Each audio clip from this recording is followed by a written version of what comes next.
I come from the lake region in Kenya, so hence my interest in aquatic systems, which are basically water resources, lakes, rivers, and streams. The firstborn of a family of 5. I like to say that because then it shows the leadership and the responsibility that comes with being a firstborn. But the reason why I'm saying that I come from Kenya is that I am now in a global platform. Hence the need to also show colleagues from Africa and students growing up in Kenya that it is possible to achieve your goals and your dreams through focus and working hard. Academically, I have a background in training in teaching of sciences, zoology and botany, and did a master's in fisheries. And this was really, again, for the interest of water and water conservation. And for me, it was also more important because I was coming from a lake region. When I finished my master's in fisheries science, I moved to the UK.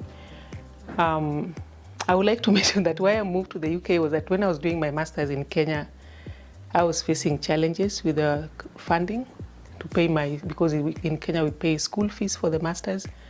And my parents my mother was a primary school teacher and my father is a policeman, that kind of fees was too high for them.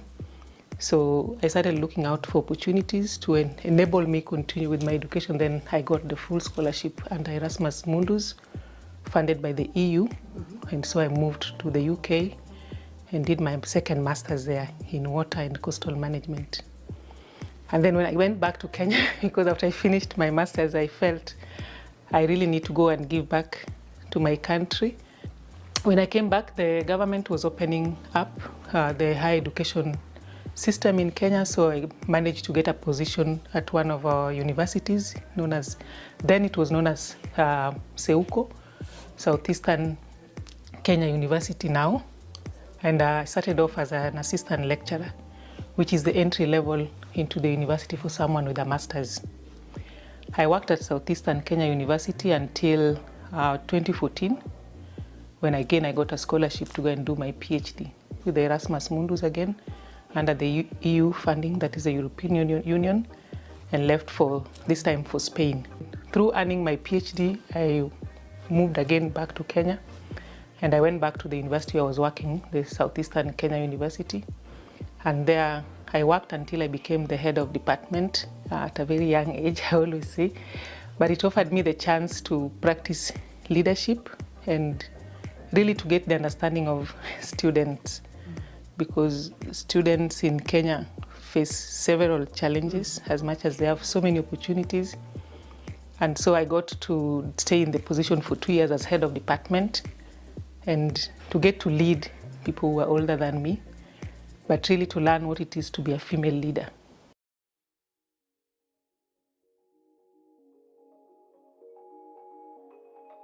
When I finished my master's, I was doing conservation projects with communities. I was writing proposals and working on environment education for conservation, to work towards the conservation of Lake Kanyaboli, Akara Hills, generally the ecosystems around my village where I came from.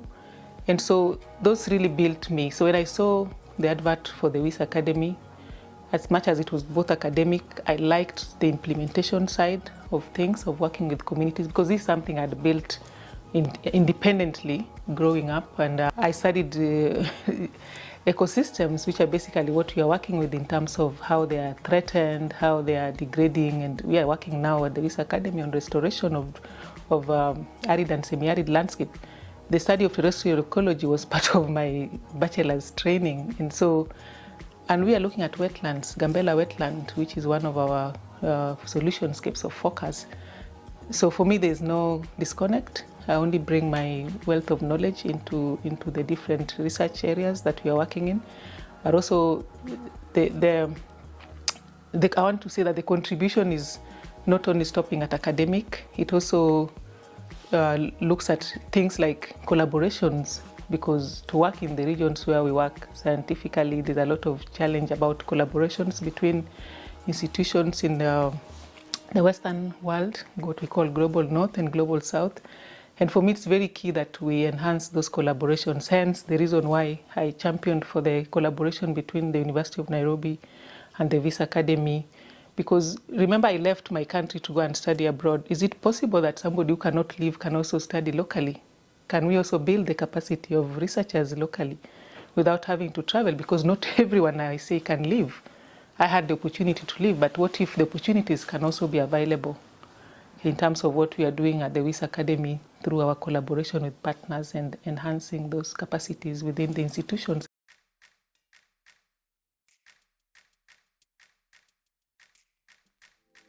Biodiversity loss is driven by what, for example, the Millennium Ecosystem Assessment Report called the Big Five: climate change, land use change, pollution. And these are not acting in silos. They are interacting across temporal and spatial scales. And this results in biodiversity loss. So there is need to look at this across the different lenses and the different disciplines. When I first heard of the professorship in Integrative Biodiversity Conservation Science, I already had knowledge on biodiversity conservation. Then I went to look at what does it mean to integrate. And if you look at the English dictionary, it's about bringing different elements together, simplify that into different elements coming together towards achieving something. There are different elements coming to play to result in the loss of biodiversity: climate change, land use change, invasive species, pollution, name them. So in my research, we are interested, what are the drivers of biodiversity loss? Okay, we are losing biodiversity. What can we do to address biodiversity loss? Hence, the focus on nature-based solutions as approaches to find solutions for conservation. An example is the semicircular bands, which we are using to restore degraded landscapes. So once we've restored this landscape, what is it? We have brought back a functional, healthy ecosystem. But what comes with it? From my ecology background, there are species recolonizing this system. So it's very important that we understand that. For me, the integrativeness is avoiding to work in a discipline-oriented focus, but to try to bring together the disciplines, but also to try to bring together different collaborations and stakeholders, which is what we are doing. And lastly, we are also interested in what is the value of nature, which is one area of research that I really like to delve in. How do people value nature? Why do we continue to destroy what we value?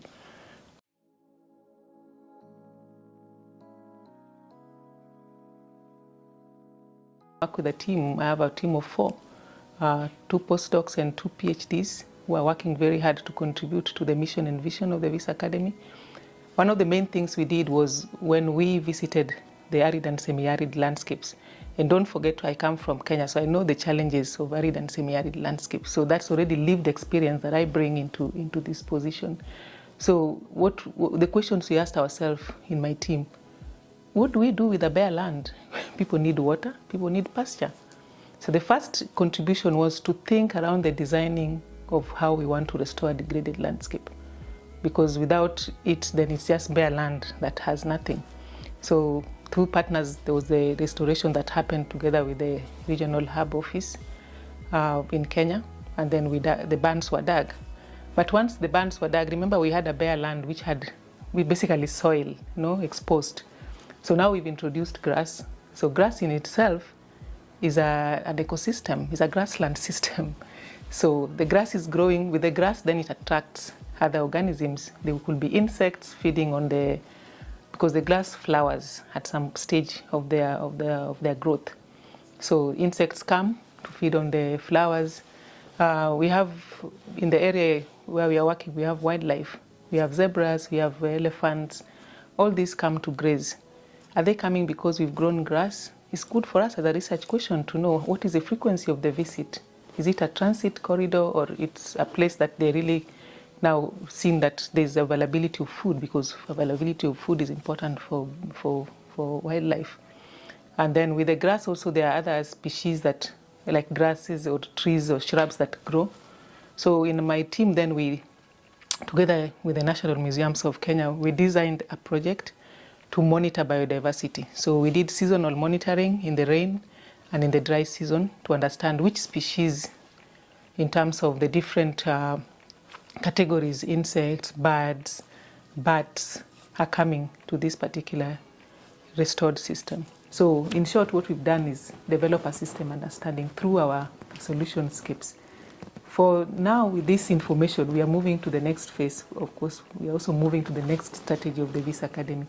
We have gathered a lot of information through our scientific analysis so far. So this information will be very key in informing how we move to our new strategy.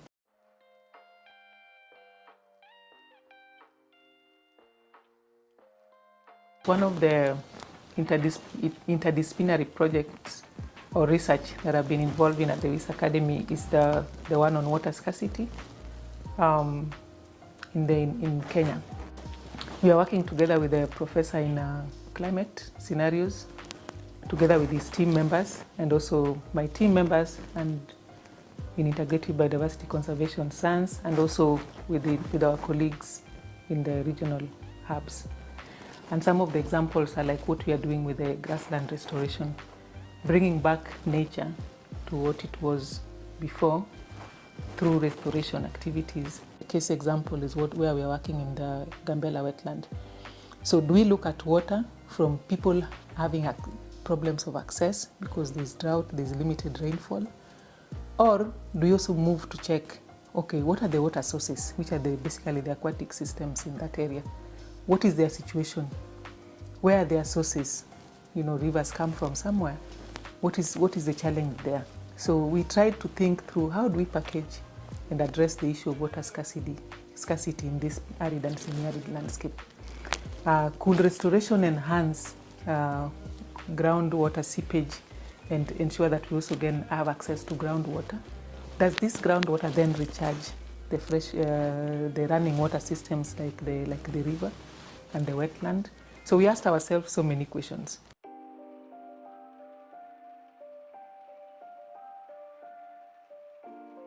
I think I like my job very much because it is challenging.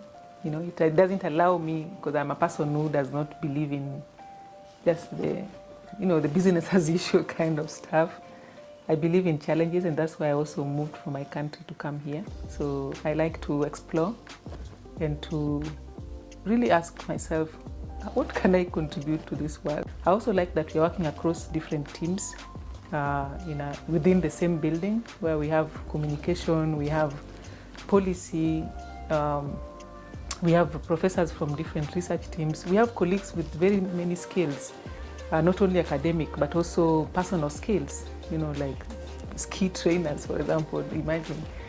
You know, so we really, the environment offers an opportunity to be able to work across different disciplines and to meet different people from different countries and to work on different topics, and also to learn from other people's topics. I believe a lot in learning as well from other people's topics and what they are doing, and how those topics also more or less relate to what I am doing.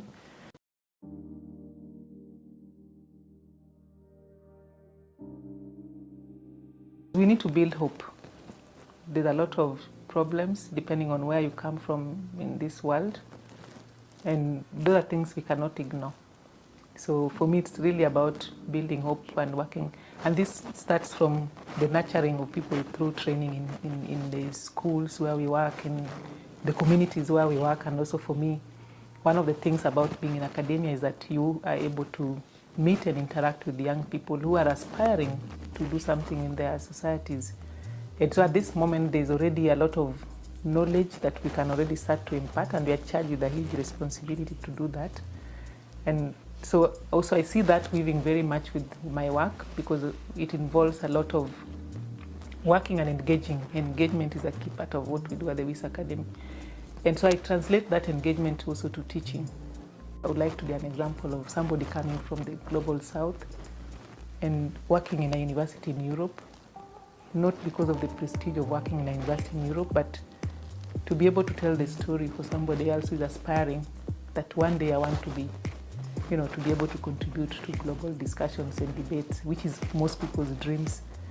But then it is possible when you look at people from different parts of the world being able to work together and interact to achieve some of these difficult questions.